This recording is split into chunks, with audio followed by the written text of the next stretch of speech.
Assalamualaikum warahmatullahi wabarakatuh. Pada video kali ini kita akan bahas tentang persamaan diferensial, tepatnya lebih ke pengantarnya dahulu ya. Di matematika dasar, saya kira saudara sudah pernah belajar tentang turunan. Dan ingat bahwa tafsiran geometris dari turunan adalah gradien, sementara tafsiran fisiknya adalah laju. Jadi ketika perubahan suatu besaran terhadap waktu, nah itu kita bisa dapatkan perubahan terhadap waktu yang kemudian disebut sebagai laju.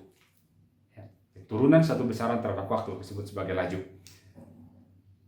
Nah, di sini, di dalam persamaan diferensial ini kita akan melihat bagaimana nanti menyelesaikan beragam persoalan persamaan diferensial. Secara umum, persamaan diferensial ini muncul atau banyak muncul baik dalam sains ataupun rekayasa ataupun teknik ya, dan bahkan juga muncul dalam persoalan-persoalan bidang ekonomi.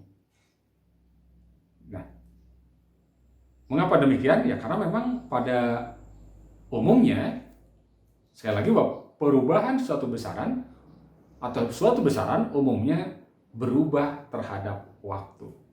Dan itu jelas akan melibatkan laju atau persamaan diferensial. Contoh kasus yang akan saya tampilkan misalnya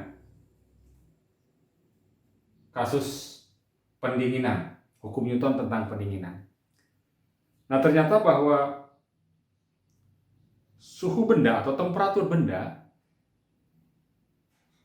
itu akan berubah terhadap waktu, di mana laju perubahan temperaturnya menurut Newton itu sebanding dengan selisih antara temperatur benda dan temperatur kamar. Ini kata kuncinya laju perubahan. Sehingga kalau misalkan temperatur kita ungkapkan, kita nyatakan dalam simbol T, kemudian waktu adalah T kecil, temperatur T besar, maka laju itu kan turunan dari T besar terhadap T kecil. Jadi turunan dari temperatur terhadap waktu. dt besar dt. Dikatakan ini sebanding dengan T dikurangi dengan TK. Ini adalah suhu benda, ini adalah temperatur kamar. Nah, secara matematis kalau kita misalkan melihat hubungan seperti ini, ungkapan sebanding ini dapat kita ganti dengan ungkapan sama dengan melibatkan suatu konstanta. Jadi dapat ditulis dt sama dengan, katakan suatu konstanta, karena bersifat pendinginan. Kalau pendinginan biasa kita beri tanda negatif, turun artinya ya. Jadi minus alfa dikali dengan T dikurangi dengan TK. Nah, ini adalah persamaan diferensial. Nah, kalau seandainya kita ingin tahu berapa suhu setiap saat untuk waktu-waktu tertentu lah misalkan ya, maka kita berarti harus memecahkan persoalan persamaan diferensial ya. Jadi ini adalah contoh persamaan diferensial.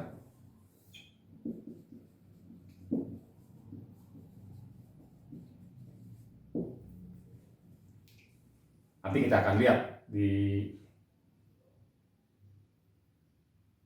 video yang akan datang lah ya, bagaimana kita bisa memecahkan persamaan diferensial yang bentuknya seperti ini. Kasus lain misalnya kasus ayunan bandul.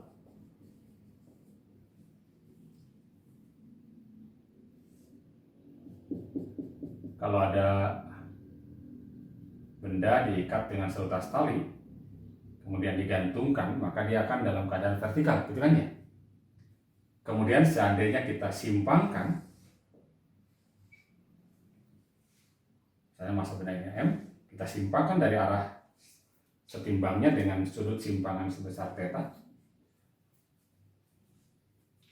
Kemudian kita lepaskan, ini akan berakhir gitu kan ya, atau bergerak bolak-balik.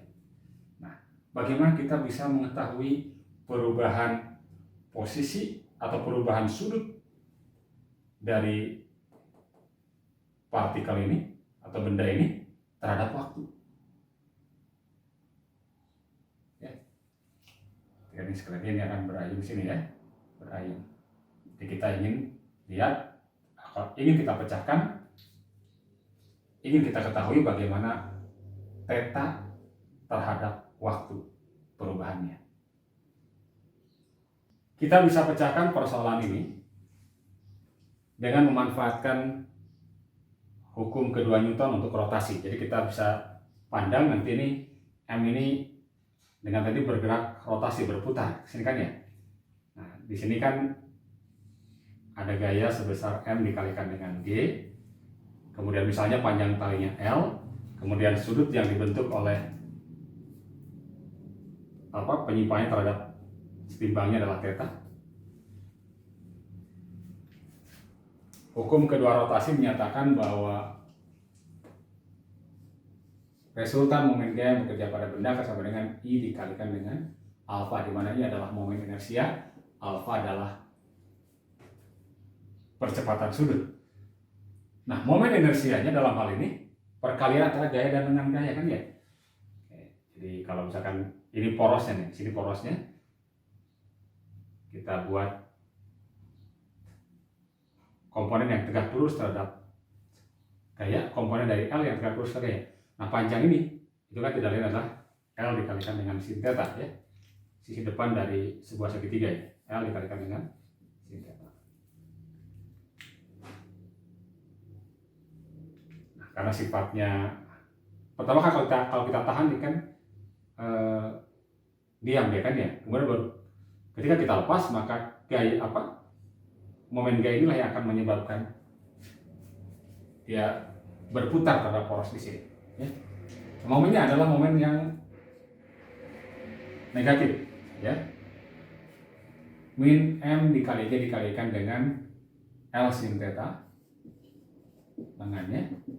I-nya adalah momen inersia partikel terhadap poros. Ingat, momen inersia partikel adalah M dikalikan dengan L kuadrat, dan alfa adalah turunan kedua dari posisi sudut terhadap waktu. Sehingga kalau kita perhatikan dari sini ada yang bisa kita hilangkan masanya di setiap ruas ada, L-nya ini ada L bagi L, ini L kuadrat bagi L tinggal L. Sehingga pindahkan aja yang sebelah kiri ke ruas kanan, sehingga bisa saya tulis kembali D2 theta dt kuadrat ditambah jadinya ya, ditambah, nah ini ada L-nya, D dikali sin theta sama dengan 0, atau D2 theta dt kuadrat plus kita bagi dengan L, berarti G per L kali sin theta sama dengan 0. Nah, ini adalah persamaan apa? Persamaan diferensial. Ya. Ini juga merupakan persamaan diferensial.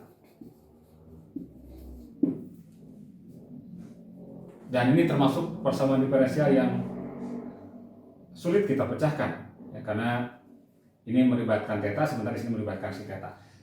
Akan mudah kita pecahkan kalau seandainya theta-nya sangat kecil. Jadi kalau theta sangat kecil, maka sin theta itu dapat didekati dengan theta.